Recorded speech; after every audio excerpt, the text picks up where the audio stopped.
वसमत विधानसभा मतदारसंघाचे आमदार चंद्रकांत उर्फ राजूभैया नवघरे यांचा गावभेटी दौरा सध्या मतदारसंघात सुरू आहे। आज 17 जून रोजी सकाळी ईदगाह मैदानावर जाऊन ईद निमित्त मुस्लिम समाज बांधवांना आमदार नवघरे यांनी यावेळी शुभेच्छा दिल्यात। यावेळी मोठ्या संख्येने मुस्लिम समाज बांधवांची उपस्थिती होती। त्यानंतर मतदारसंघातील आडगाव हट्टा सर्कलचा गावभेट दौरा आमदार नवघरे यांनी केला। यावेळी गावोगावी भेटी देत गावकऱ्यांशी संवाद साधत आमदार नवघरे यांनी अडीअडचणी जाणून घेतल्या।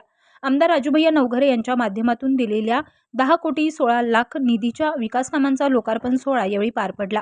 यावेळी गावकऱ्यांनी देखील असा आमदार पुन्हा होणे नाही असं म्हणत आमदार चंद्रकांत उर्फ राजूभैया नवघरे यांचे कौतुक केलं।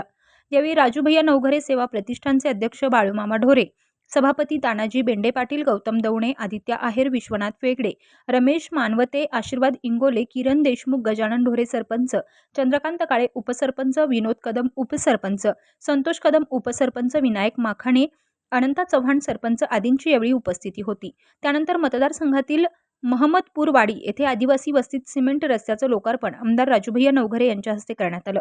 यावेळी राष्ट्रवादी काँग्रेस वसमत तालुका अध्यक्ष त्र्यंबकराव कदम, राष्ट्रवादी युवक विधानसभा अध्यक्ष आशीर्वाद इंगोले, संचालक ज्ञानेश्वर बेंडे, संचालक विश्वनाथ फेगडे, प्रशांत अण्णा शिंदे, छत्रपती जाधव, गोविंद करहाळे व सर्व मान्यवर उपस्थित होते। सध्या मतदारसंघात आमदार चंद्रकांत उर्फ राजूभैया नवघरे यांचा गावभेट दौरा सुरू आहे। दरम्यान दौऱ्यात प्रत्येक गावागावात उत्स्फूर्त असा प्रतिसाद देखील पाहायला मिळत आहे।